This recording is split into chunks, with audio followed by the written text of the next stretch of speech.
Bigger than capes. Give me some outside. Yeah, I was looking forward to it, and then I watched it.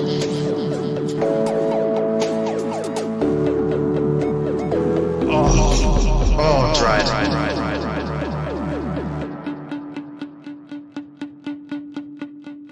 Hello, welcome to Bigger Than Capes. Nailed it. First time. Brilliant. I am Zach, and this week I'm joined by Angela, Will, and Matt, those collectively known as the hosts of Bigger Than Capes. The host people. The host people of Bigger Than Capes. How are you guys doing? You all good? Yeah. Very good. Excellent. I realise I've never introduced you all in that fashion before, so that was... No, came as a shock to us as well. Yeah, I know. We all wondered why we were here. We're still wondering. It's completely fair. So this is our February. That's the month we're in. Yep. Comic book roundup, focusing on all the good old indie stuff that we've rounded up. Actually, that's basically the gist.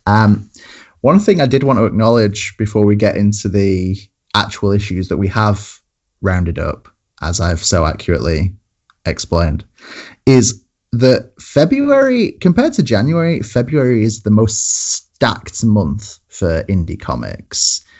Considering there's only like 4 weeks to play with, the fact that we've got new books from everyone and all of them look rad. We've got Stray Dogs from Image. We've got Nuclear Family from Aftershock. We've got Maniac of New York. That was actually next, Matt, but you know, jumping right in there. I just wanted to say it because it's cool.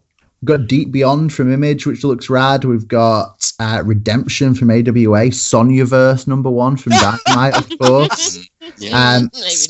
Spectre Inspectors from Boombox, which is super cool and real cute. I'm not gonna lie. Chained to the Grave by IDW, and none of those are what we're talking about. So, wow, what a month! What a month for comics we're not going to talk about. Yeah, so I'll just say that like Maniac in New York was good, and people should read it and move on. I just want to throw in what I'm going to consistently throw in is Homesick Pilots is the best. Go read it. Yeah. Yep. Also, Scout's Honor. Yeah. Also that. Yes. Basically, if we've said it was good before, it probably continues to be good. We have great taste. We're never wrong. Yeah. I mean, Will said it, and he's right. Put that on the poster. So, what have you guys been up to? You got any news? You got any comic book news? You got any? I think Will has some important news for us. Yes. The much hoped for and dreaded Spawniverse. Todd McFarlane has announced the imminent mass expansion of Spawn and all his lovely spawns. Yeah, I really thought you were about to talk about like when you went like Mass X, and I was like, oh god, he's getting real. He's going to talk about the mass extinction that Todd McFarlane's working on. The QAnon theories of Todd McFarlane and his extinction plot. Yeah, you got me. That's me. So like, are we getting every? Are we getting every Spawn showing up in this? Do we think? It appears to be the plan. I mean, it's just digging into his little magic bag of ideas, which is, what if Spawn was a cowboy? But what if he was a nurse? What if Spawn was a ninja? Important question. Are we getting a new Sam and Twitch book? The one thing I care about remotely about this. Oh, God. I mean, I don't know. It depends how long this runs for, really, doesn't it? I think whether we get as far down the list as Sam and Twitch. Hey, they're right near the top of the list.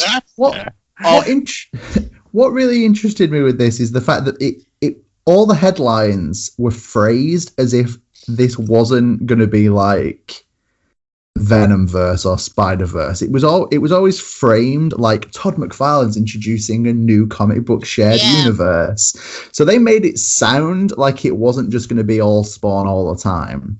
And what they wanted to say clearly is, no, Todd McFarlane is really into Spawn. Like did you know we always knew he was into Spawn, but damn, this man is into Spawn. Yeah, the spawns per page count is higher than it's ever been. That's what it's all about. Like talking of insanely like packed universes, I started catching up on the On Cinema Tim Heidecker shared universe and just watched the 4.5 hour trial of Tim Heidecker that they did a couple years ago. That's him being tried for the deaths of 18 children at a music festival he ran at the desert for smoking health vapes. So, Will, you're not the only one with a stupid shared universe that you like.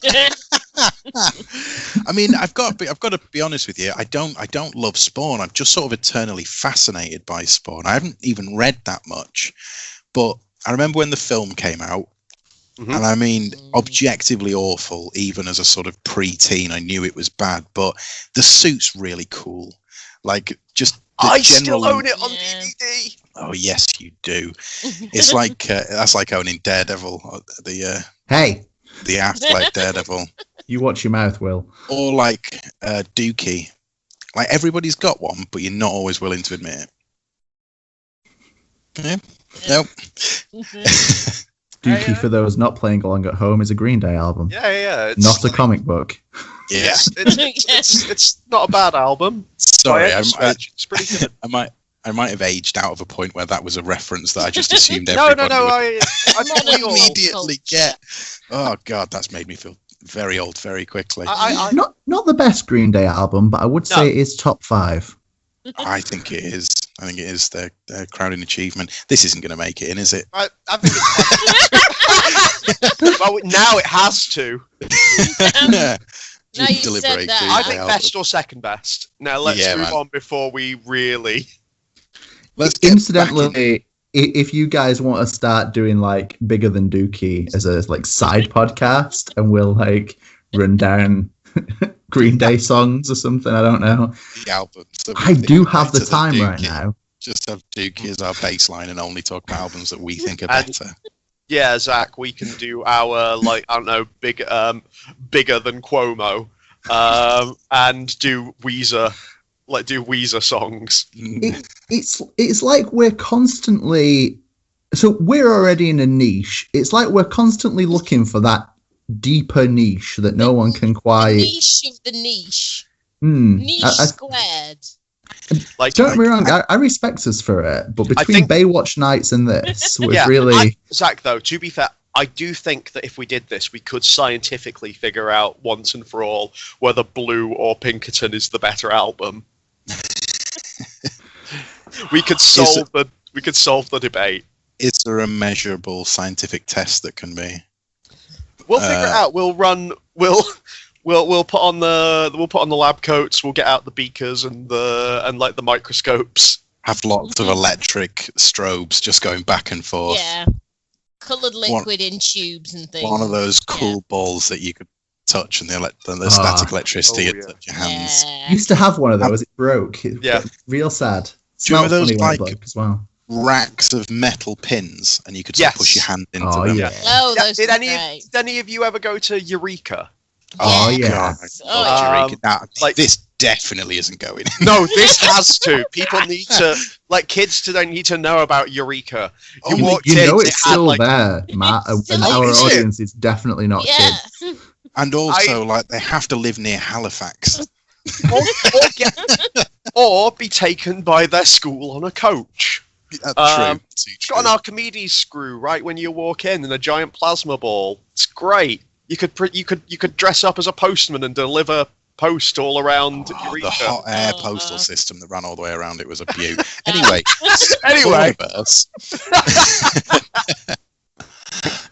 Other But museums are available. to sharply bring it back to the Spawniverse, I think along with the recently announced Sonyaverse, I think we might be getting to a point where bigger isn't better. Like, just more of a thing doesn't improve it. Can I double question? You guys are gonna love this. One, which unnecessary universe did you guys like the most? And two, which character's gonna get the alternate version treatment next after Sonya and Spawn? I liked that the unnecessary Hanna-Barbera shared universe. Was it Future Quest? Yes, I think it was. Yeah, Future Quest was really good. That was totally unnecessary, but had a great creative team, and was flew under the radar. Mm-hmm. Real good. See, that was too good an answer. Yeah. Sorry, I'm sorry. Yeah, damn it, Matt. Didn't need that, Matt. Thanks. With the good one. I mean, the first thought that came to my mind is all the sort of Dynamite, license-free superheroes and pulp characters. All the public domain ones. Oh, I love those. Yeah, the Sorry. Commanders. Is it Daredevil. The death-defying Daredevil for legal reasons. Yes. And do they come under powers? Was that what Superpowers was called? Yeah. Superpowers, and then there was another one that was like the Shadow and Green Hornet, and yes. I'm not sure they're always good, but I always want them to be there. King. Scar, because it was King Syndicate characters, I think. Yeah. And it had god damn it, but also they were basically wasn't it basically the same lineup as in the it was either late 80s or mid 90s cartoon Defenders of the Earth. My favourite cartoon as a small child. Lovely. Yes. Stuff. If someone was going to know where I was going with that, I knew it was going to be Angela. Me. Yes. No, it was that. Yeah, they have. I own several of those. Yeah, they did King's. The most recent one I think they did was King's Quest.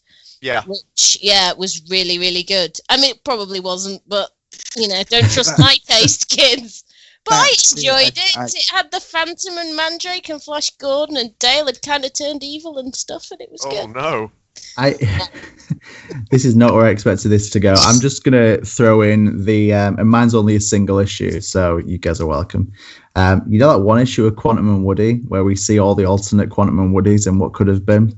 Yeah, I think it's just that issue for me. I just want that in a 12-issue maxi series where we just jump around seeing all the Quantum and Woodies, and eventually they somehow cross over for reasons. Mm-hmm. Yeah. Oh, yeah.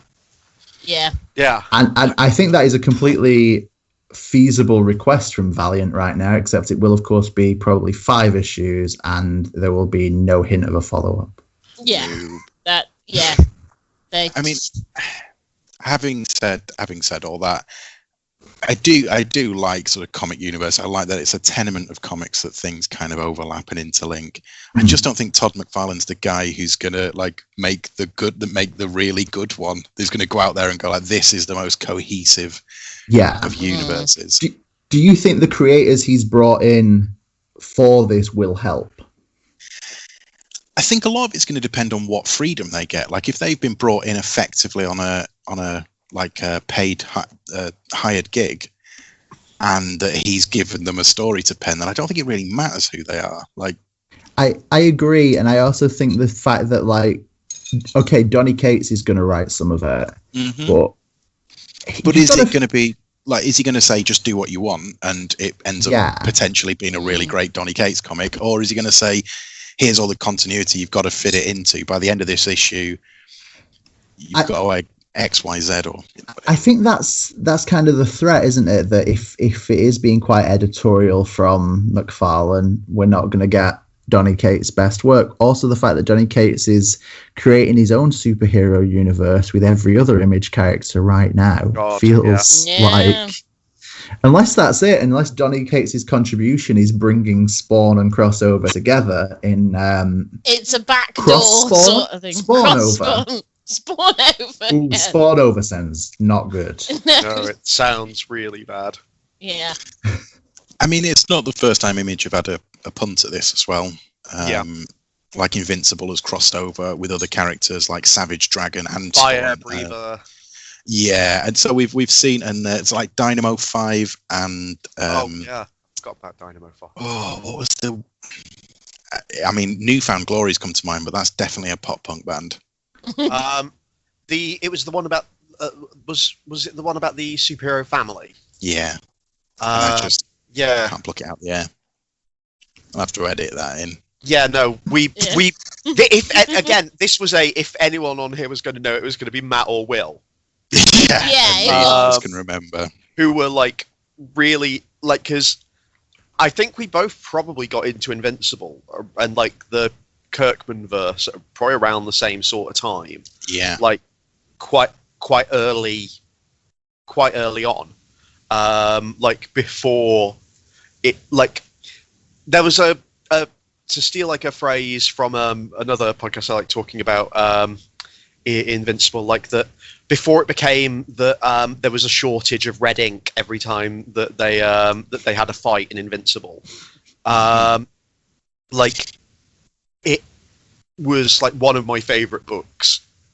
And that was when I sort of got into it, like was like, you're really struggling to find this, aren't you, Will?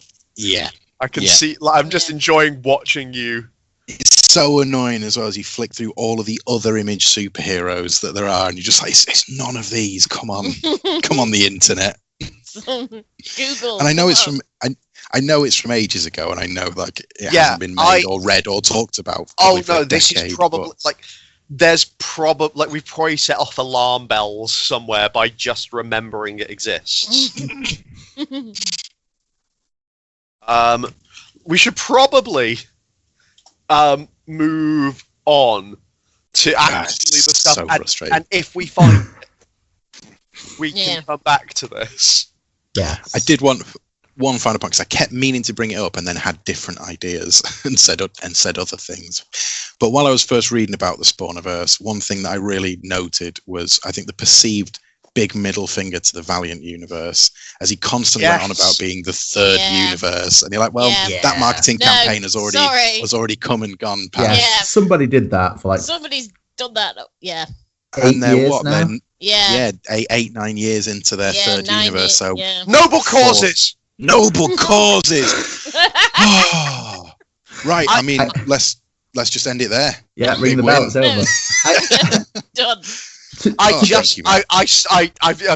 was just like focusing like I went into my mind palace. The next thing was to turn the podcast off and get under the bed where all the old comics are, because it's definitely in there. Yeah. One final thing on Spawniverse, before we move on, and perhaps my only pre-criticism before the books happen, is that the entirety of the creative team that they've announced, to my understanding, are all guys. Yes. And I feel like that's not great. It's not. It's really not.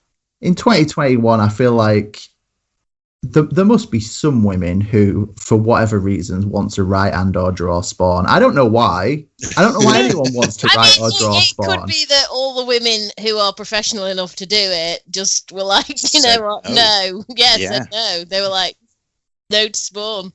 Yeah, there's every chance that old Todd called everyone up and they were like, no, I couldn't possibly draw Spawn. I can't think of when I would do it between doing nothing and not doing that. But it further supports my my fear that really it's going to be so like heavily controlled from the center that you can apply whatever names you want to it. I'm not sure it's going to really have any impact by the end of it. Let's find out. Yeah.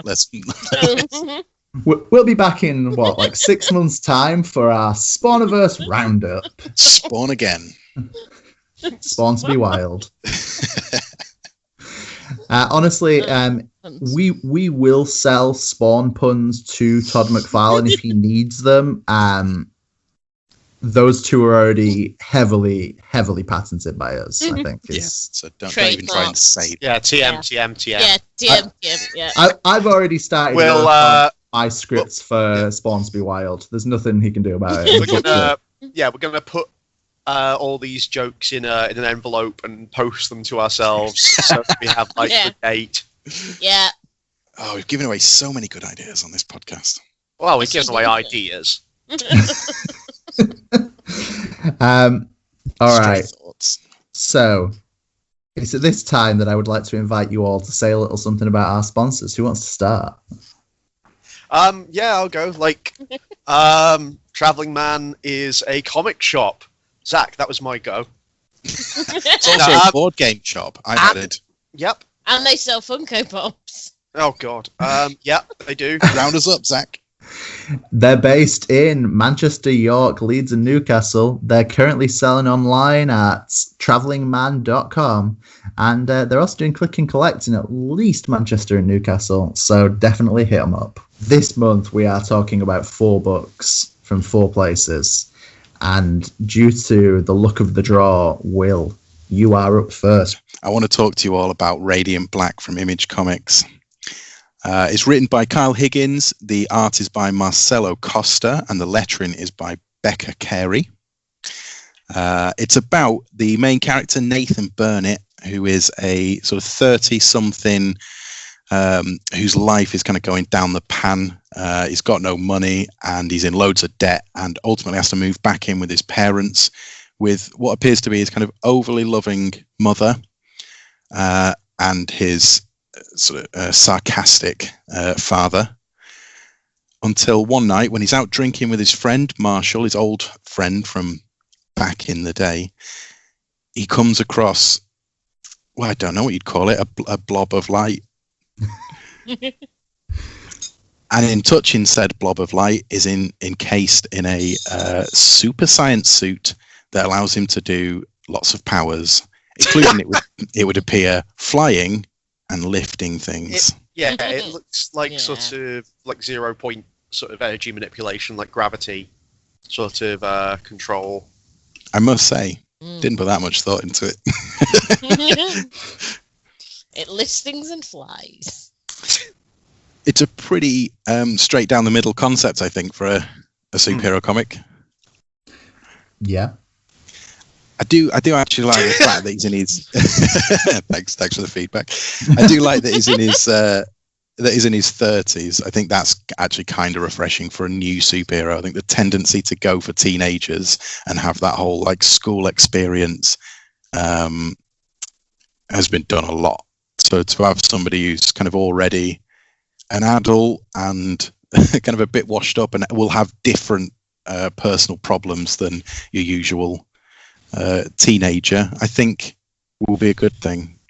Yeah, someone who considers themselves like a failure, and who is having to actually like deal with sort of the kind of the consequences already of like not being where they wanted themselves to be in life and feeling like it's by their own sort of by their own actions and stuff. So they're driven kind of in their actions with like this newfound power situation by this sense of just like, yeah, I already feel like I've messed up my life by not taking actions. I've been given something really special here, and I can't let that. I can't mess this up as well. Sort of situation, like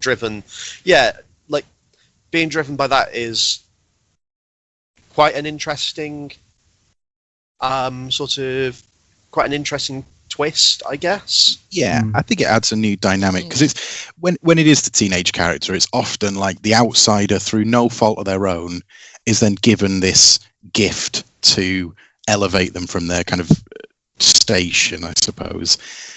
As where this is somebody who's kind of got to where he is through his own, like you say, actions or inactions.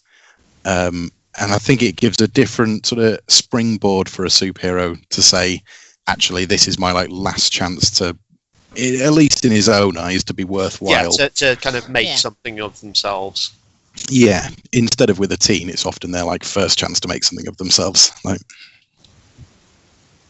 yeah, it's adult angst instead of teenage angst. It's a different. You're in a different position in your life, so you're going to react to things differently.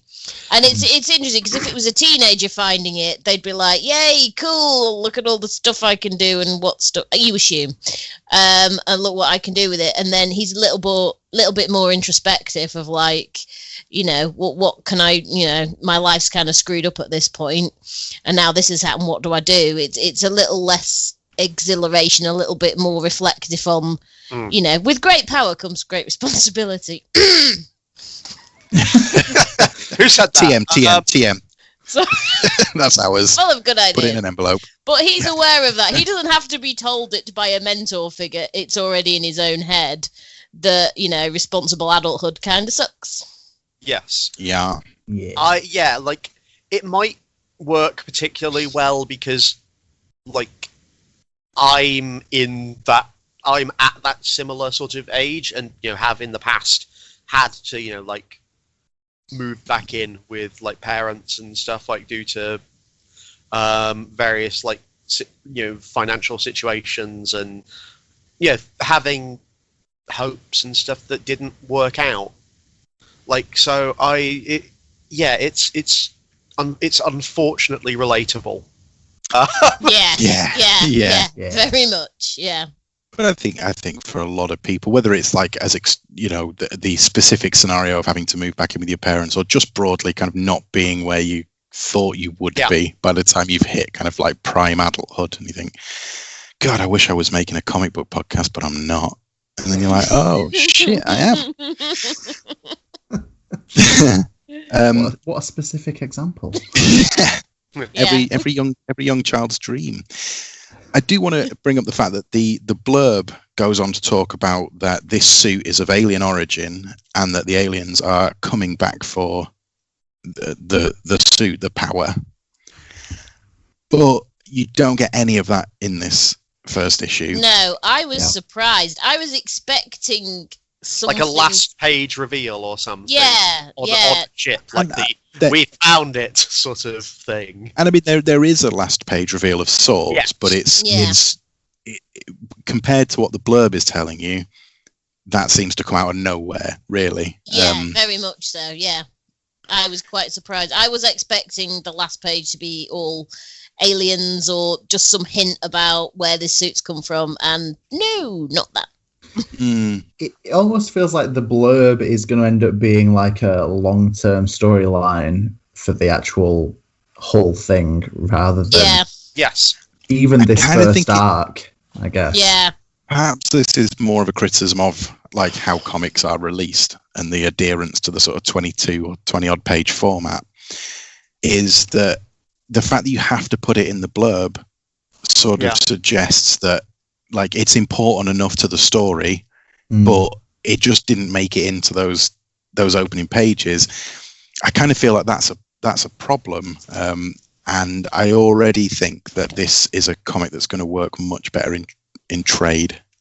Yeah, I think that's fair. I think it's a good first issue, which I did enjoy, and I think there's a very early feeling that this should have been a longer issue, and I think that's indicative. Like a giant size, like maybe 40 pager or something. Yeah, and it bothers me, and I've complained about this on podcasts for a long time, so I'm sorry, but it bothers me that Image will sometimes give you like a 50-page first issue for a book, and that book doesn't necessarily need it, and then sometimes will not, and the book does need it. And I think this doubling down on the page count for this, I think would have really given them a lot of space to do more.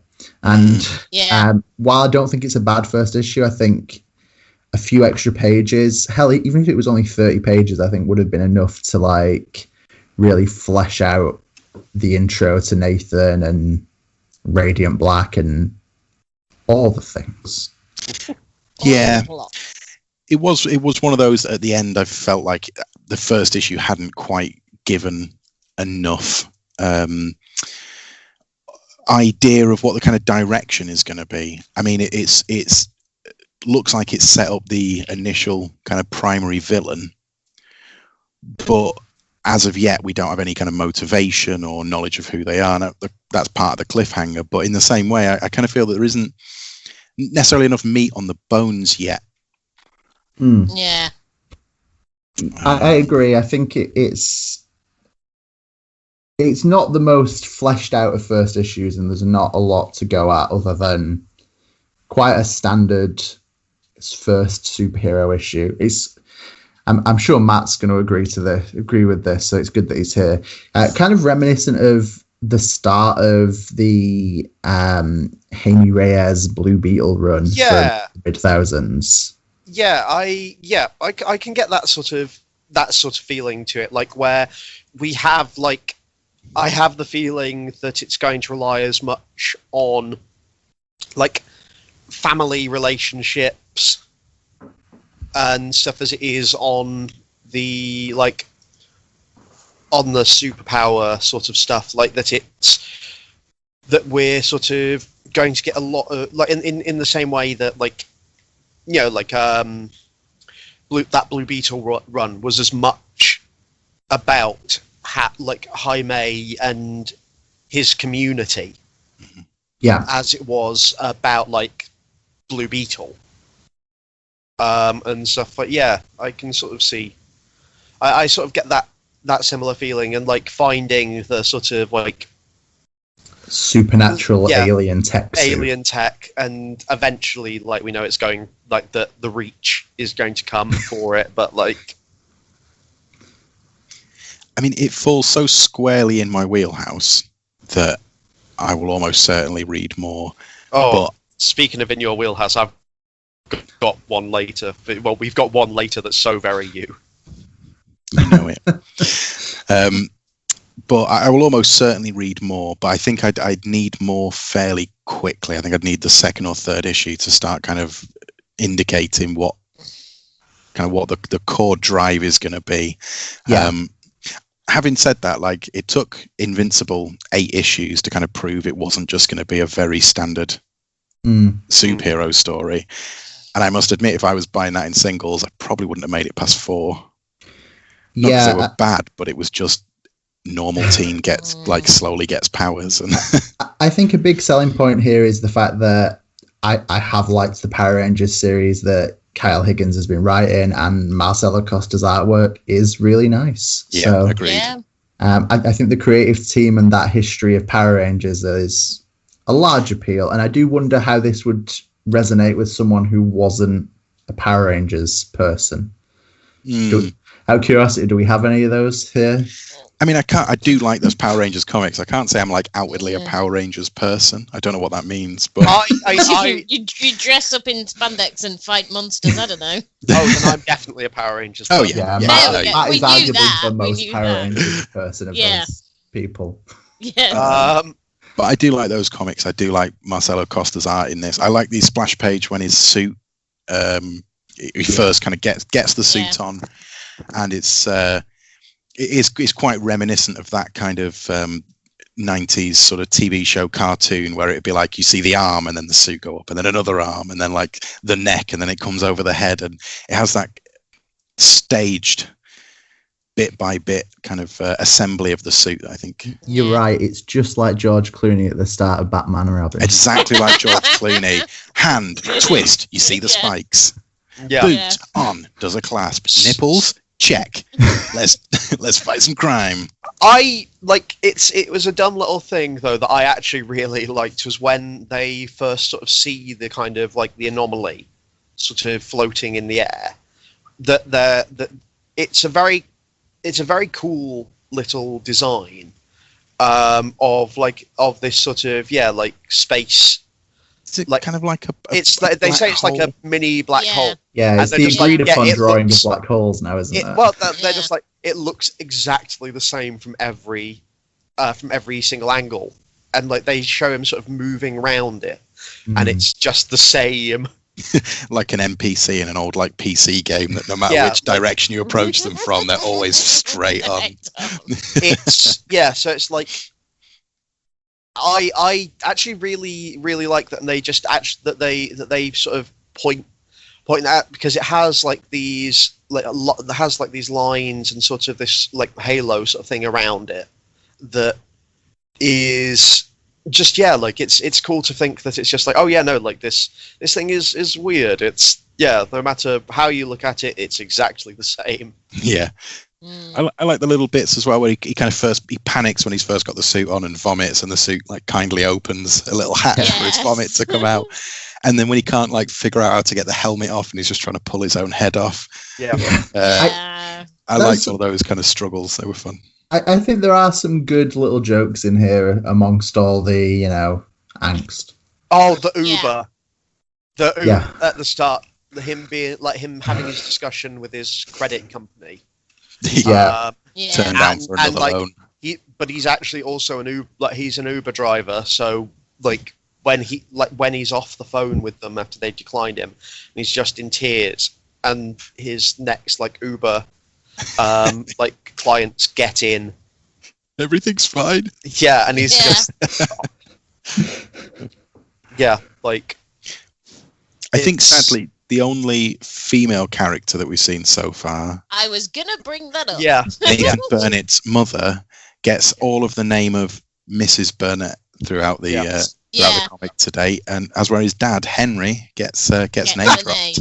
Yes. Just saying, just pointing that out. His mother doesn't get a first name. I did notice that, and I was going to mention it. Maybe she will, but not just yet. Not yet. So, radiant black. Very radiant. And very black. That might need cutting.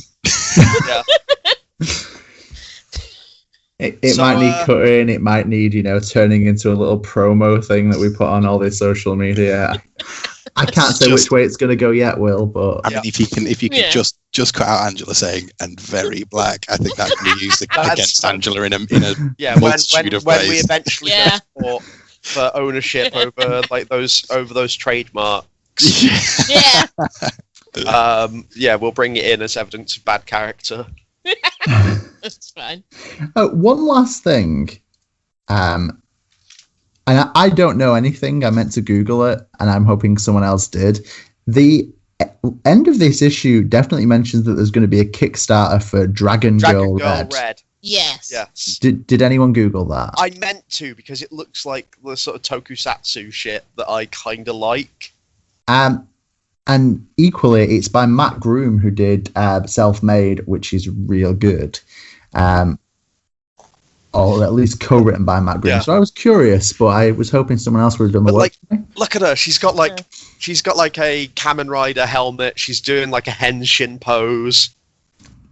It looks real cool. Do you think it's going to be connected to this, or are they just playing off the kind of similarities in core conceit?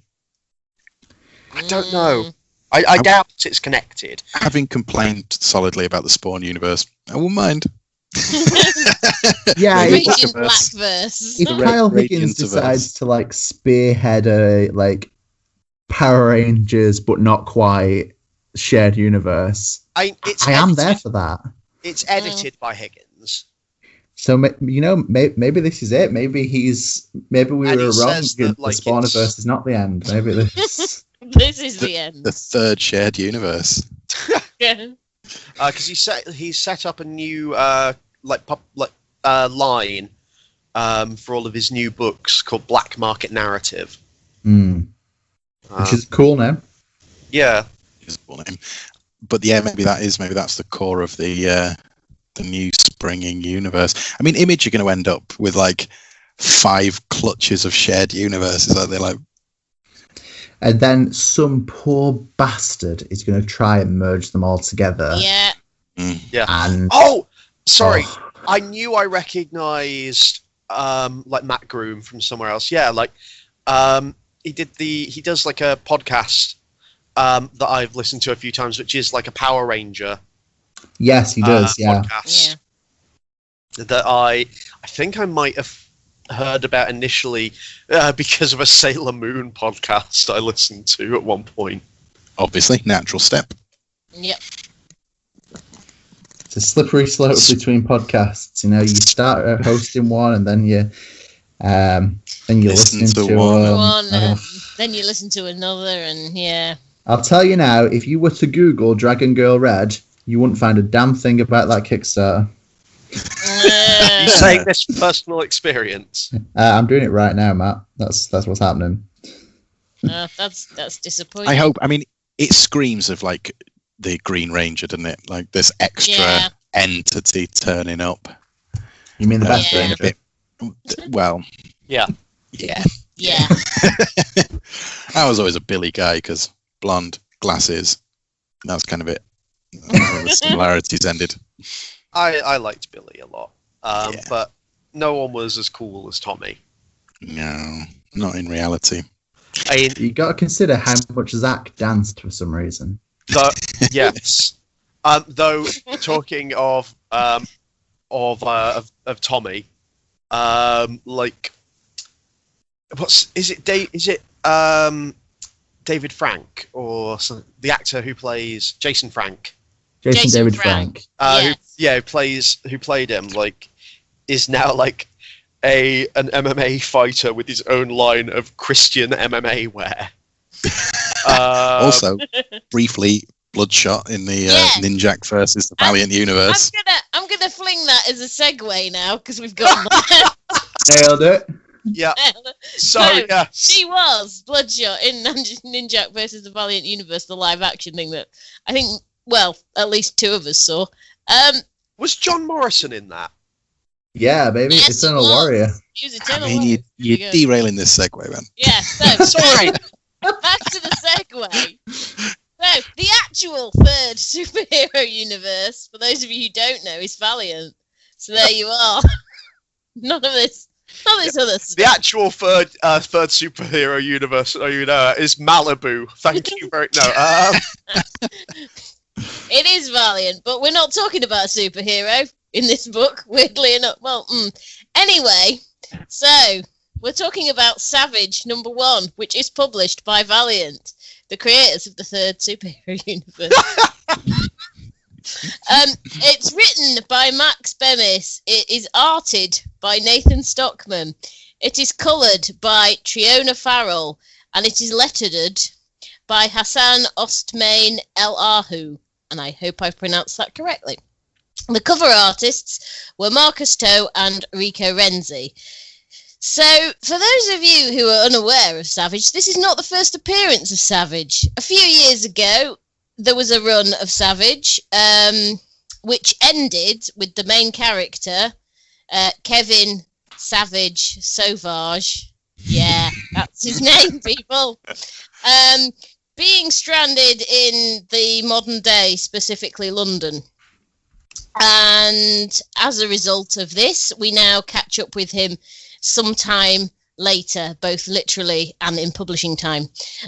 So to give you some background to Savage, and also because it's Valiant, so you're gonna get a load of background you never wanted or needed. So there you are. So basically, Kevin's parents were involved in a plane crash. They ended up in the Faraway, which is a strange prehistoric land. Kevin got born there. He was brought up there, but eventually he lost both his parents. And in order to survive, he had to go and, murder dinosaurs because they exist in the Faraway. So now he's found himself in London. He's being looked after / managed by his older brother, Henry. So he's a social media darling. Everyone loves Savage, but he's going through a bit of angst because he misses his old life of killing dinosaurs and running around in a loincloth and all of that sort of stuff. To be fair, who wouldn't miss being in a place where you get to hang out with dinosaurs? Exactly. And by hang out, I mean like murder brutally. brutally murder them in many different ways. So he's kind of down in the world. It's a reflection on the modern world and how it sucks. But luckily for him, dinosaur monsters attack London, and so he's there, and that sort of will lead on to presumably the storyline throughout this thing. But there we are. It's a good book because it's got dinosaurs in it. Needed. Tick. Incidentally, if you wanted to hear more about Angela, dinosaurs, and Valiant, Yeah. head to biggerthancapes.com for a really long article about 1990s Valiant. To be fair, they could have been longer. I mean, I didn't even do citations, as I told you. I could have done citations, and one day I will do an entire essay on Unity as its own thing, and the world will probably end at that point, I feel. That is one of the signs of the apocalypse. It is. That's why I've avoided. And one day I will. So this is the modern Valiant universe. I like to think of this as modern Valiant .2, because there's been a lot of changes at Valiant in the last few years. It was bought out by DMG. So this Savage is very different to the old Savage. In fact, the Valiant universe in general is not quite as good generally as it was 8 years ago. It has been that long, hasn't it? It's been a long time, yeah. Going away. But I liked this. This was a return to form for me. But if you're gonna put gore and dinosaurs in a book, I'm gonna like it, no matter what the plot line, what the storyline, what the characters are like. I just want to see a teenager kill dinosaurs. That's all I want out of a book. Too much to ask. And it fulfilled that incredibly well. So I mean, there's barely any characters in it apart from, Kevin, Henry, social media people, and dinosaurs. But what more do you need, frankly, in this? Yeah, I really enjoyed this. It's I never actually read all of the original Savage, mini series. You should. It was very good. There was much dinosaurs. Yeah, I know, and that it makes me sad that I never got around to finishing it.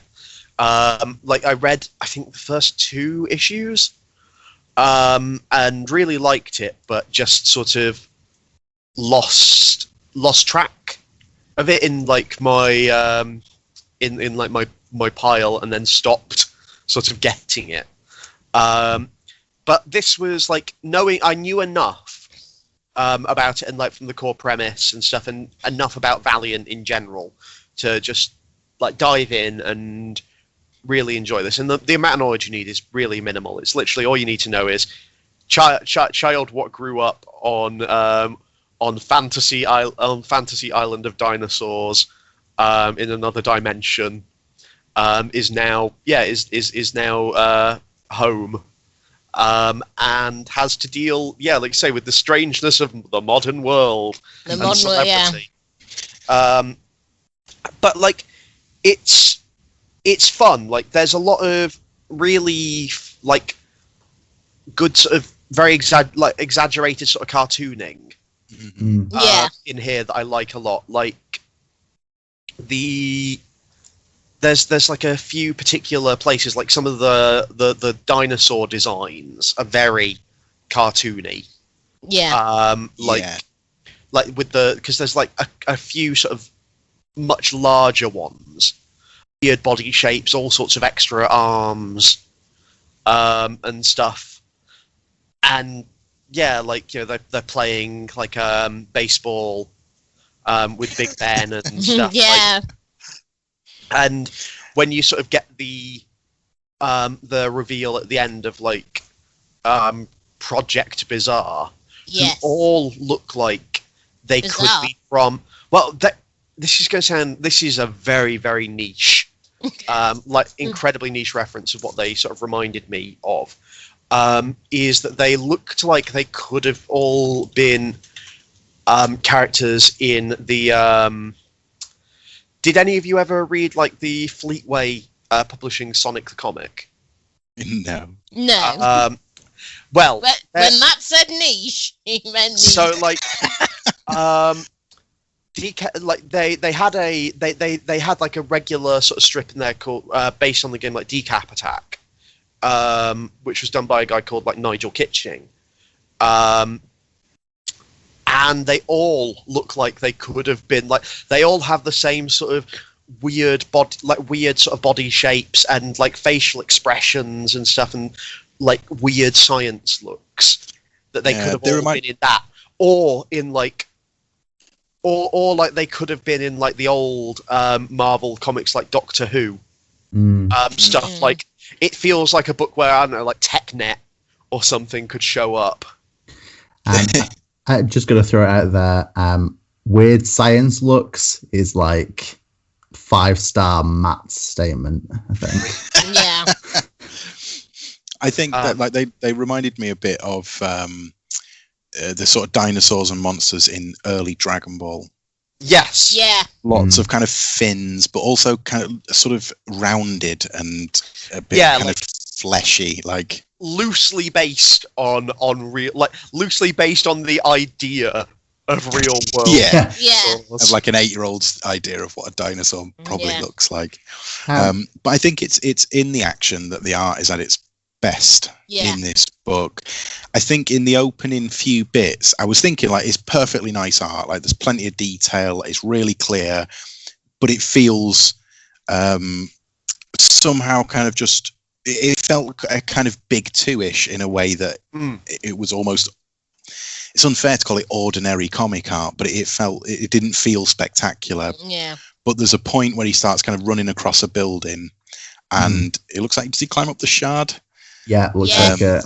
And the way that his kind of movement is done, and when he starts running across the building, the kind of perspective on the page changes to sort of show speed. Yeah. And I thought from that point, when he's moving and when he's fighting the dinosaurs, I thought the art was really good. Yeah, I mean, I really love the panel, like the panel where he's running through like the eardrum. Yeah. And you've got like four different action shots of him in the same panel, and like the eardrum itself is almost a panel break, like it almost like splits the panel in two. Like it's really great. Yeah, it's very, very cool. I do want to note, despite there being plenty of landmarks, it doesn't look very much like London. Not even slightly. No. To be fair, if you read the end of the last Savage run, I mean, I think I've discussed this with Zach. We weren't actually sure which city you'd ended up in. It's clearly, it can either be that one bit of London, Times Square, Tokyo. There are so many generic city number 4. That particular bit of clearing in the middle of a city that it could possibly be. Yeah. It was not obvious. It does make sense that it's London. It does, because I can't remember whether his dad was ever referred to as a soccer player or a football player. I think was it football. I can't remember whether it was football. In this they're football, but I can't remember in the previous run what he was described as. I'm going to have to look that up later. But yeah, I liked that it was. I liked the fact that he's called Kevin Savage and he's English. Yeah. I'm not sure how much I enjoyed some of the references to what appeared to be kind of British pop culture of David Beckham and Harry Styles. I mean, David Beckham, there have already been more famous footballers than David Beckham. It's true. So I think like it just feels like a weird. Think of somebody English. It's American cultural touch point. Like, what's a famous English footballer? David Beckham. Who's a famous English pop star that's kind of recent? Harry Styles. Yeah. I do feel like that's the thing. I think, whilst I think Max Bemis is a pretty good writer, he is from New York. So at the end of the day. I mean, I don't know why not set it in America. I don't know what bringing it to the UK sort of adds at this particular point. I know. I mean, like, I would rather it was in the UK just because, like, it's always kind of better to see more of the world. This isn't the first Valiant book to appear in England for seemingly random reasons. However, when he is running across rooftops, we have very few like grotesques and gargoyles here. I'm sorry. I wish we had more I do. Yeah. Not a We just super don't. gothic city. Building London. regulations just don't. I wonder if maybe they set it in London because it is the third superhero universe, and they like to try and make it a little bit more international than the big two, which are clearly set in America. And they're like, well, you know, we have British characters and we have characters from Europe, and we'll go to Europe, and we'll, you know, we won't just go in America because we're our own superhero universe. I think I'd have almost preferred if it was like Paris or Berlin, and we just sort of drop Paris. cultural references. Yeah, I just think it could have added another dimension again by being somewhere unfamiliar. And I know that to a lot of American readers, London isn't somewhere they're familiar London's with. exotic. I think Isn't a it lot just? of publishers, even Marvel and DC to a lesser extent, though, are trying to do this whole, hey, appearances in places that aren't New York City kind of thing. And sometimes it works and sometimes it's a little weird. Yeah, I mean, I think they should. I think DC have the upper hand because they've made up their own cities. But they're all still in America. Well, they're all still in America. But I think like New York becomes a real problem for Marvel as New York actually changes. Yes. Like Hell's Kitchen now is a real like up and coming, Well, it's high rate. gentrified. Yeah, and so you think like, who's Daredevil punching now? Just some like yuppie with a latte, just smashing his top knot off his head. He's showing it, sticking it to the man. It doesn't make sense anymore. So I think like in order for them to try and move with the times, I think it makes sense for them to push outwards a little bit. Yeah. Back to Savage. In conclusion, Savage is a land of contrasts. Yes. But I was just looking through it again, and I know he only shows up in a few panels, but I like really love the all of the expressions that Henry has. Like the few times you get a really clear look at him, he's so fucking slimy.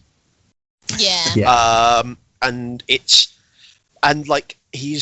looks so quintessentially like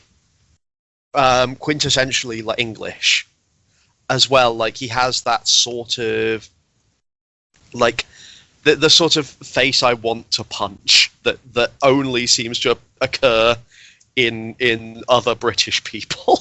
Well, other English people. Thank God for lockdown. Yeah. Also, raging out there punching people left, right, centre. Also, like a kind of cool thing I did like was like with the tweets on the front page. I do actually like that any of them that have got images in them. I know like that they use art from panels later on in the book in ways that actually make sense. That they would have images for. I thought that kind of setup come recap page was actually really good. It sets the tone as well because it gives you that vibe of, like you say, him being a social media hit at the moment.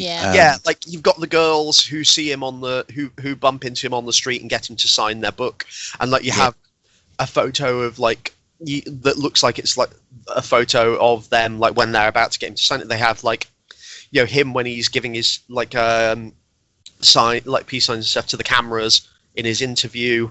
It all like is quite diegetic.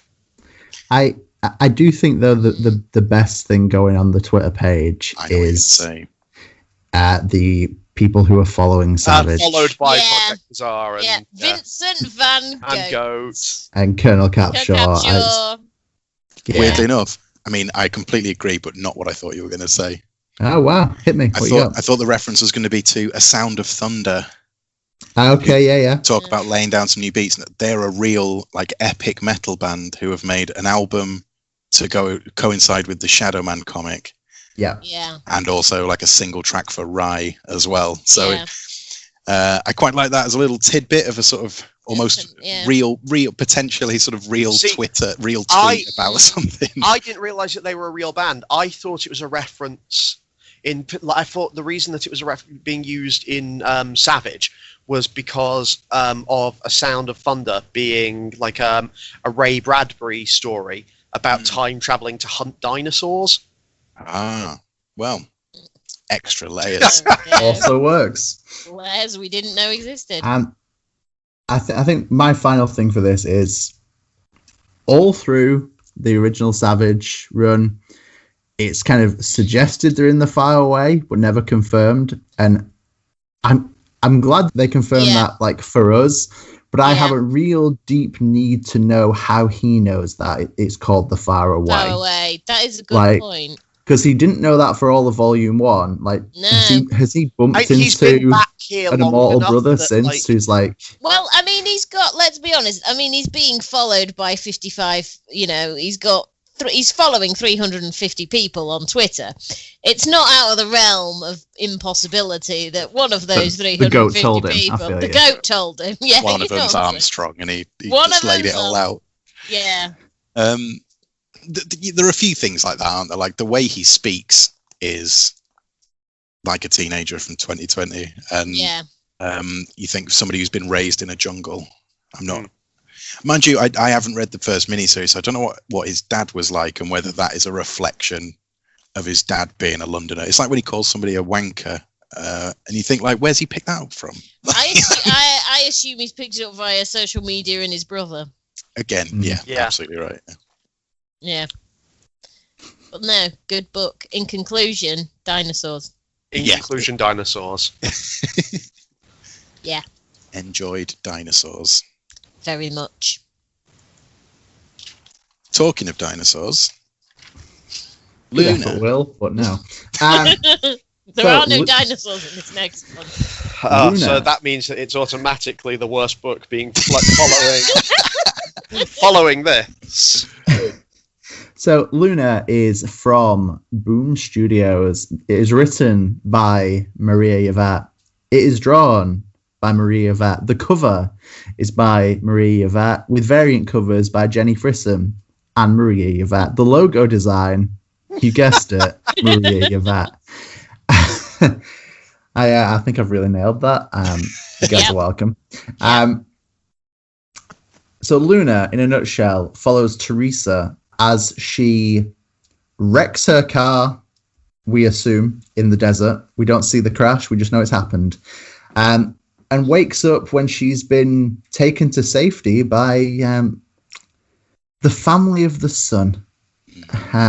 Safety, family, the sun. I like to think people could hear the air quotes. Air quotes, yeah, clearly.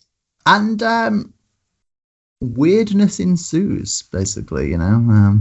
They got a little, I don't want to say cult vibe, but they got a little cult vibe to them. And, they're a cult.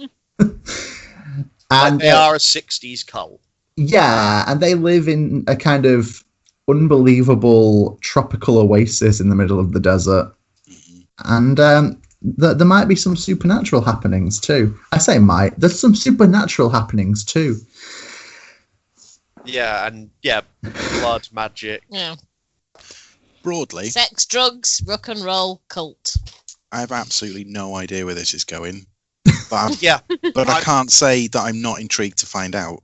Yeah, that's very, very much my feeling with it. Like this, I don't know what exactly is going to happen in like any issues coming from here. No, I don't know what happened in this issue. I'm not really sure I can give a good reason for it one way or another, but why, say, Radiant Black maybe didn't quite give enough, and where this gives so little, and yet I am engaged with it, despite the fact that so little information is provided. I agree, and I think I've read a few of Maria Llovett's books. So I've read this, I've read Faithless, and I've read Loud. I've also read the first issue of Heartbeat, and I feel like two things are in common here. It's always a female protagonist, and there's always something supernatural happening. And the first issue always leaves me kind of intrigued, but utterly baffled. Yes. And I don't even mean that in a bad way, just I'm absolutely fine the with facts. Yeah. I mean, one thing that has to actually be said is how gorgeous this book is at points. Yeah. There's a double page spread. Yeah. Like a 2-page spread that's like this weird, like it's got like tarot elements. Yeah. It's all sorts of like occultic imagery. And it's like that 60s, 70s psychedelia as well, isn't it? A lot of wavy lines and rainbows and and just some images that show up in the rest of the book as well. Like the eyeball in the center looks like it's in the bag with the dropper of whatever. That double page spread, I feel like, does look like so many 70s album covers. Oh, yeah. Also, towards the end, there's a splash page that's just an open mouth that just says, ah. And I feel like that is also like so many potential album covers. That. Yeah.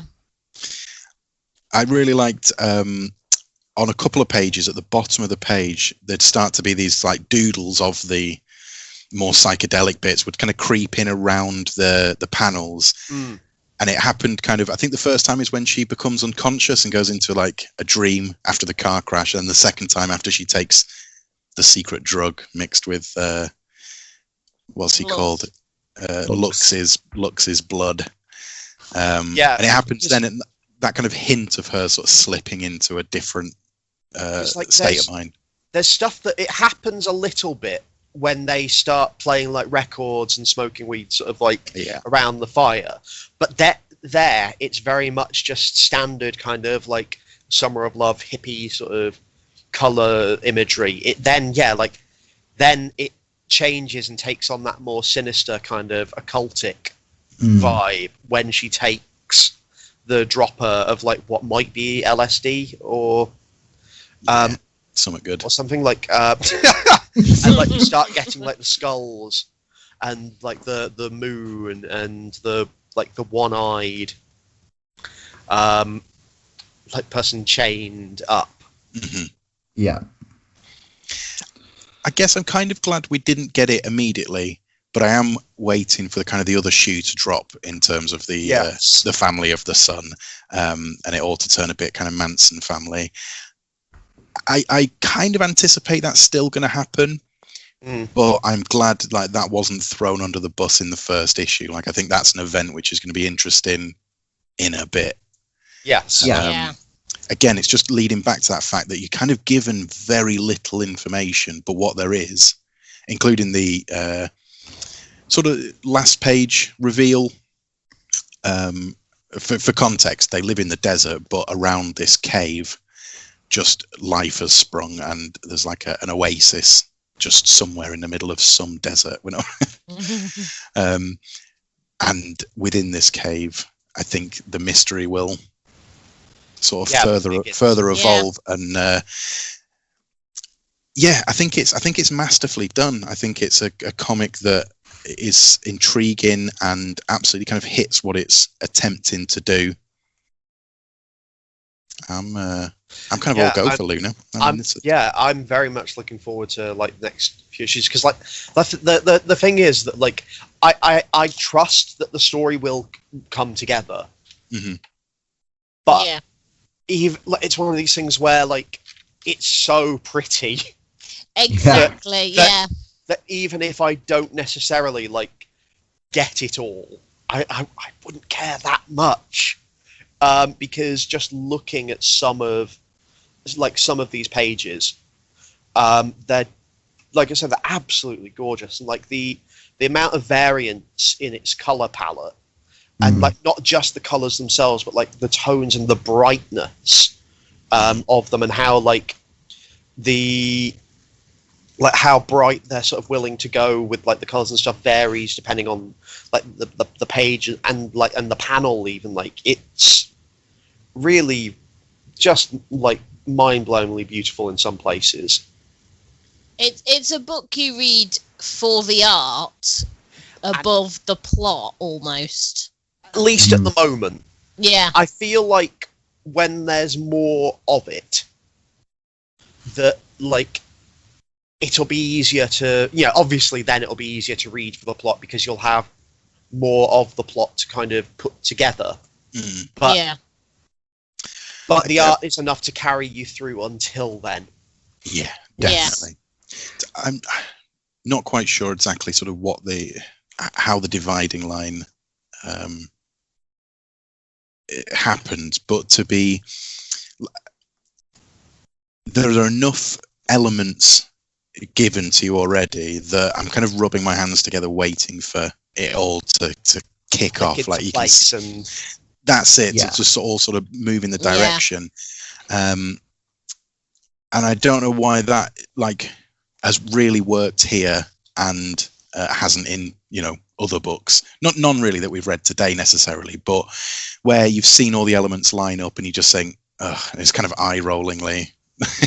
And yet I've seen all the elements lay up here, and there's nothing I would say is massively original or unique. Say the family of the Sun seem like the Manson family. The art harks back to, it makes me think of Alan Moore's Swamp Thing. At least in terms of the kind of meldiness of it all. But all the kind of elements just come together, and I'm really excited to see how they fall into place. I think one of my things that I would say about this, I think it is going to read better as a trade, and I think I've said it about other books. Yeah, you're welcome. I do think that is a European thing. I think people who have worked in European comics write for trades. Yeah, write for the graphic album.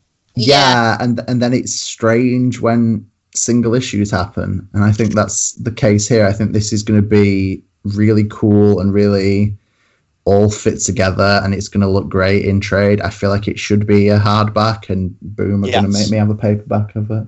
Yeah. My hope is that this is basically all already been finished, because I cannot see how you could produce some of the art for this on a monthly schedule.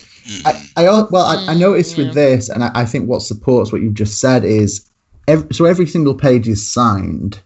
Yes. And in no particular order, they're dated as both summer 2019, summer 2020, and those differ quite randomly. So I feel like all of this has probably been drawn and up to a year ago, maybe. Is it just a translation? I didn't think so. I thought this was originally published by Boom. With something because wasn't that the case with Unnatural, where it was a translated sort of... Yeah, and I know there's been a few European creators in the last couple of years who are having stuff translated, but then also working on stuff for American publishers, which is real hard to figure out which is coming from where. Yeah. But yeah, so like I said, my hope is that this is at least far enough ahead that there'll be no worries about about it sort of keeping this quality of art on a monthly sort of basis. But this would be if it's all this gorgeous, this would be something to kind of own in hardback on that sort of out graphic album sort of size scale. I agree. That. Yes. Yes. So speaking of on that scale. Yes. It's probably a better segue than that, but never mind. Hollow Heart. Now, this is a book from Vault, written by Paul Allor and with art, colours and such by Paul Tucker. It is a very upbeat, happy book. Sorry, Will. No, it's a book about a very sad, organic, robot that's organic as well, maybe. Called Elle, who is kept seemingly in this in this facility where he was created, and he's seemingly like regularly trying to escape. He has like a sort of I love his look. He looks like so sort of standard like early science fiction robot, in that he's got like the clumsy he's got like the clumsy ball hands, little tiny claws. Yeah, and like and also like there's a Scooby-Doo character who's like a robot with like a skull and a helmet. Yeah, and he reminds me of that as well, because he's got a little skull face in the helmet. But yeah, he keeps trying to escape, and like we don't know, but it basically seems like he's kept imprisoned here. And this first issue covers his most from his most recent escape attempt to him meeting a mechanic called Matteo, who, after meeting him and then having like a sexual encounter with someone from, I can only assume, Future Grinder, he decides that he's going to help Elle escape. And not only is he going to sort of help Elle escape, he knows that if Elle managed to escape currently, that Elle would immediately die, and that's what Elle wants at the moment, because Elle's existence has basically been pain and has been hurt, and he sees the chance to provide him another option of living life without hurt, and trying to find a way to remove this sort of kill switch. It's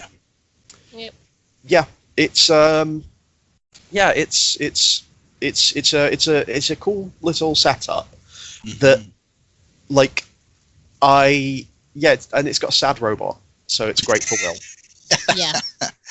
There's sadness and misery, so it's Will's thing. I mean, yeah, you got it. It's a real sad book. Having said that, I read another review after reading this that really criticised it, I think, for being needlessly grim. Yeah, but I'm not sure that's entirely the case. Like, I think the setup is incredibly grim, and Elle is a very sad character. Yeah. But the meeting of Matteo and this sudden kind of spark of empathy, which my reading of was that Elle is like literally trapped. Yeah. And Matteo is sort of figuratively trapped in these, sort of meaningless relationships and hookups and the job. And it feels like Matteo doesn't really have a great deal going on. And I think that's where the empathy comes in between them, and there's some genuine emotion between Matteo and this sort of pathetic, sad robot Elle. And I think that's like the sort of the bright element in an otherwise quite sad world. Yeah, there's hope in their interactions. Their actual interactions are not grim misery. No, exactly. But it's everything around them is grim misery, and it's actually through their interactions that they're actually finding something else. I mean, there's that great bit where I think is it respect, he says, or something like that. It's the first time he's never heard the word before. Yeah, Elle's like, no one's ever said that before. That's a new thing. And that's kind of, it's sweet and hopeful in its own grim misery kind of a way. I just think judging it on one issue, on its kind of overall grimness, is sort of like just watching the first 8 minutes of Bambi and then turning it off and going, Christ, that was sad. There's more, you've got to set up the dark place to eventually arrive in somewhat of the light, I think. See, I actually thought this did end on kind of a hopeful note. I thought that, yeah. And it made me think, I've just finished reading that anthology that was good. One of the Away to the World. The first one, All We Ever Wanted. I've Yeah. just finished reading All We Ever Wanted, and all I could think with this was that if this was like a one-issue type thing, this could definitely be that kind of All We Ever Wanted, A Way of Blue World kind of anthology style entry. And because I think it does end on a kind of positive note. Yeah, like if it never told you anymore and you were just kind of led to assume that like from that whatever happened next, this would work great as just a short story in a like a little comic book anthology. Yeah, That's Yeah, an AD Future absolutely. Shock. Yeah, Yeah. like but Yeah.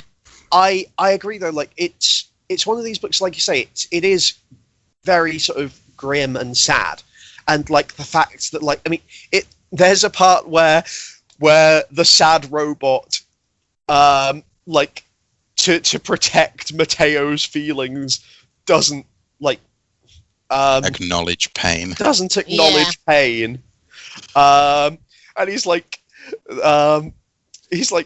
he knew once Mateo left he would collapse from the pain, but until then he would hide it inside. It was a small price to pay for Mateo's kindness. And it's like, it's very sad, but like it's genuinely hopeful as well. Yeah. Like Yeah, it's I think so I find like this relationship between Mateo and Elle like really fascinating. That like Elle is being treated with compassion for the first time in its existence, Yeah. and that like and that through like Mateo through showing compassion is kind of like, because it tells us that like Mateo is seemingly like a kind person before this, like it's, but there's something missing, like because there's a story that's sort of told in narration throughout about like a person, like a child with a pet goldfish, and then like that dies, and the child kind of knows it, the child lets it out, but then like the goldfish shows back up again at home, and like it's used as a metaphor to kind of explore how characters react to this, like, you know, how characters empathize and like what type of person they are, and like that, you know, maybe Elle is the goldfish in that it's trapped in this, like that's sort of trapped in this place, and about like what about like the sort of like whether lies can be a good action and stuff, and about like, and like it says that like the way it talks about Mateo in relation to this, because like the security guard, Dunny, like it says like, you know, he says, you know, like to them that like, you know, this that the goldfish is gone, that their parent bought them a new one. It's like it says about Mateo, it's like Mateo never owned a pet, but he would also never question why the boy's parents bought a new fish. Like I'm kind of enjoying that as a kind of little way to explore, to give you like a quick rundown of these characters' sense of like morality and their kind of relationship with like truth and like compassion. Yeah, I think it's interesting that we don't yet know like who Elle was before, if anyone, and why Elle exists. Like, what is Elle for? Doesn't appear to have military application, but all the guards are armed. But it's not being used down a mine as far as we know, or any kind of construction. Like, we just don't know what Elle's purpose is and why they've created this thing. Capture it rather than kill it. Yeah, they obviously want it. But they do talk about its creation, don't they? They say about Elle. Elle used to be a human. Oh, now does it's it? a jumble of organs in a biosuit. Is that in the opening little blurb? No, it's at the very back that I because there is an opening little blurb on the page, and it talks about it being a story about people giving you what you need rather than what you want. Yeah, and I think that is quite a good summation of where this is. Like, from what we can see, Elle wants to die, and Mateo's saying, "I'm going to give you freedom." So, well, that's not really what I was going for. Yeah. Yeah. But like, I like that it describes itself as like a queer monster love story about the choices we make between giving our loved ones what they want and giving them what we think they need. Yeah, that was it. Yeah. And yeah, like that's a cool thing to kind of explore in this situation of like a person who has, like I say, seemingly existed in a constant state of pain for who knows how long, and no one is willing to let them die. Yeah. And then someone, like you say, offering them another option. I guess, except upon escape, where the tether will kill Elle, suggesting that whoever's got Elle doesn't want the rest of the world to know about Elle. Yeah. Maybe, Because they're willing to kill him if he were to escape. But they're not willing... Yeah, but they're also only going to capture him. Yeah, they're only the try. Yeah. That's it. Like they'll do everything they can to keep him alive, but as a last resort, they are willing to just like, I don't know, blow him up or whatever. Yeah. I think you mentioned it earlier, Matt, but like I really, really like Elle's design. Yes. It made me think because I've seen the last few days we've seen the new Mars rover Perseverance land on Mars, and it kind of had me thinking, like, it's funny how the most advanced technology looks like Meccano and tinfoil. This is true. And so I think there was a decision made here, and I really like it, to make Elle be like serviceable over being cool. Like it could have been an incredibly like rad mecha like body, but instead it's this kind of ungainly sort of block of metal, it would appear, full of, organs. Yeah. But I like that decision to I think that reflects like genuine technological decisions where things are made to function, not about to look functionality rather than Yeah, and I think that gives it again a different twist. Like Elle is not being made to be a sort of super cool hero flying about and zapping monsters. Like he is a machine for mechanical purposes, and I really like that idea. On the art, during that kind of first escape, I think there's a really cool panel that's kind of very Silver Age Kirby-ish. Is it the jump? The jump when he goes to kind of zap Elle with his like electro stick, and there's just the way the characters are positioned in the sort of over exaggerated leap. I just thought it was very Silver Agey. Yeah. I enjoyed that. I do think there were too many like just blank backgrounds, and it's a bit of a bugbear for me in comics. I actually think the art was good, and like so the actual design work of stuff and people and Elle was good, but too often there's just a blank panel. Yeah. And it's just a bit of an annoyance for me, that I'm afraid. Yeah. Yeah. So I think kind of that's the majority of what I sort of have to say on it. Like I said, I'm looking forward to kind of seeing this kind of explore, like it says, like the kind of the romance side of this, and what that kind of does, like how it explores that, and like in the sort of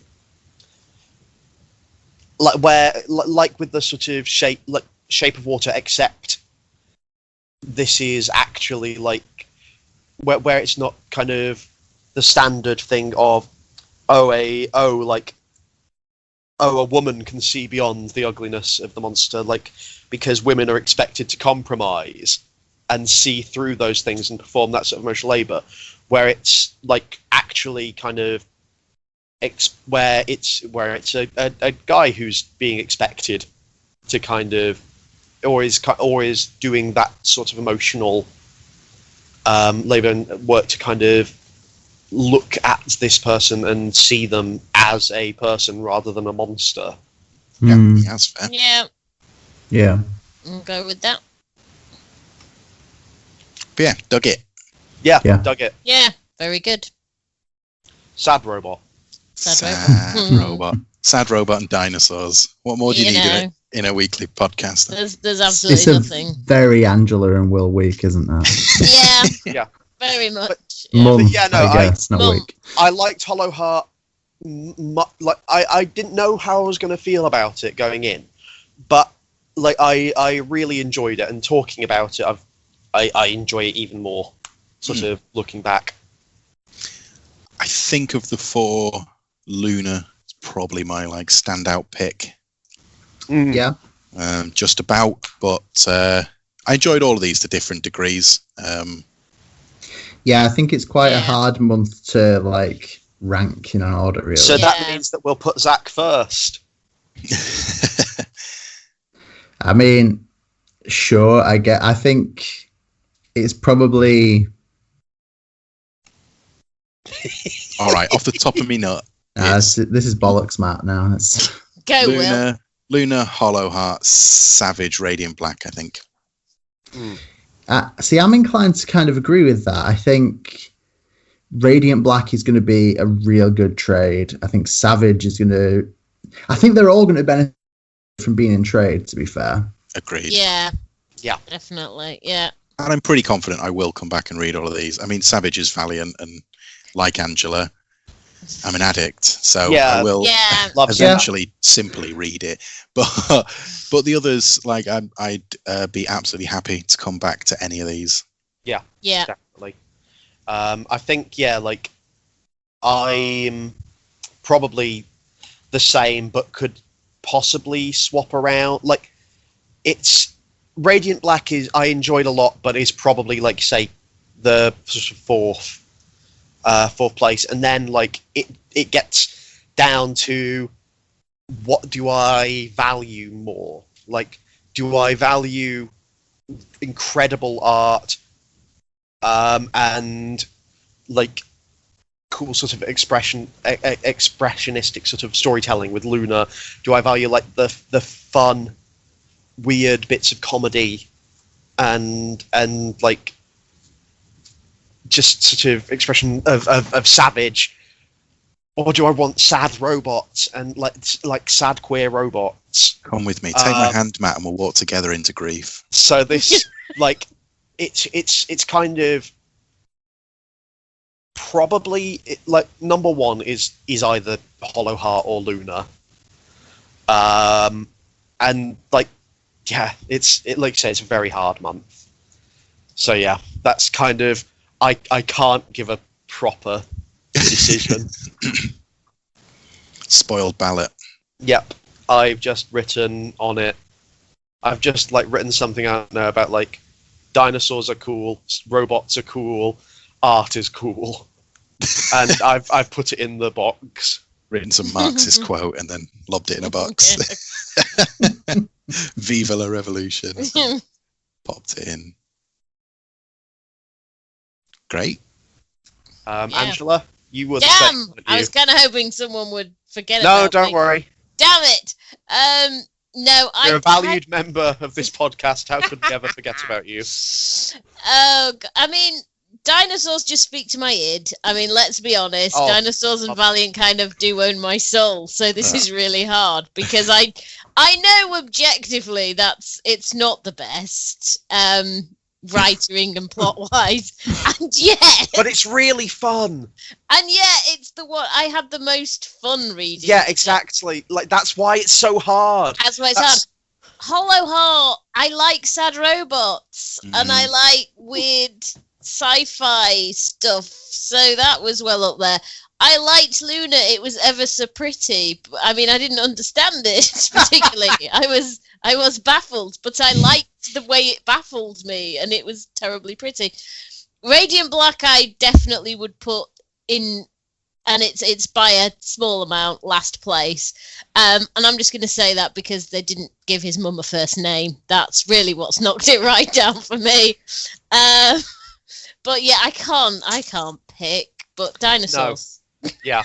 So Zach, are you going to be one of the only two people here who can make a decision, or will it be three against one against Will?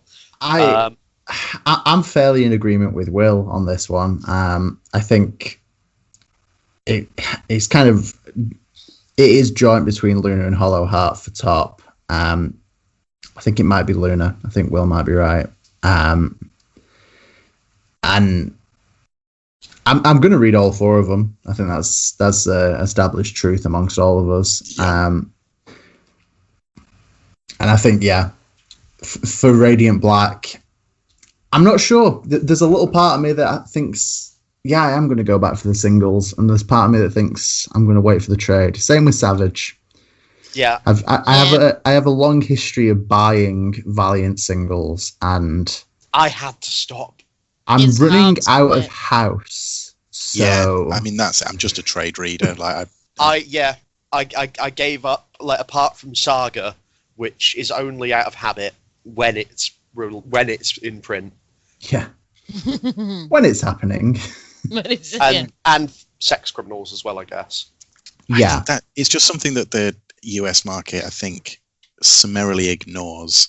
That like graphic novels are selling, perhaps not more than like the traditional market, but they've like doubled or tripled in the last year in their sort of sellability. And even sort of a year ago, I think they were talking about making more things just OGNs and putting things out as full, complete stories.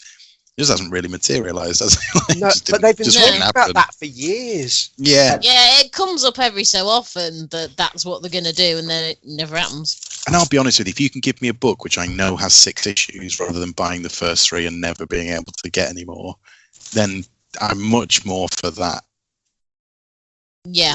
yeah. I than think the that's risk, completely of fair. a cancelled book. Much like we've said about most of these books, I think something like Luna is almost definitely written for the collection, and Yeah. I'm okay with that. I think we're at a time where publishers need to be okay with that and not try and force single issues to happen. Stop trying to make singles happen. Yeah, Yeah. not Yeah. every story needs to be told in 22-page chunks. No. Freedom is what makes, creative stuff read good in it. So let's... Oh, the That's- quote for Well the ages. said. Yeah. TM. Yep. Get it in the post, Zach. So, Christ. I think that might be us for this month's Yeah. Yeah, rounding that up. wraps us up. And speaking of us, who is it who supports us in doing this podcast, Zach? Do we have Patreon and no one's told me? Traveling Man. Patreon Yeah. man.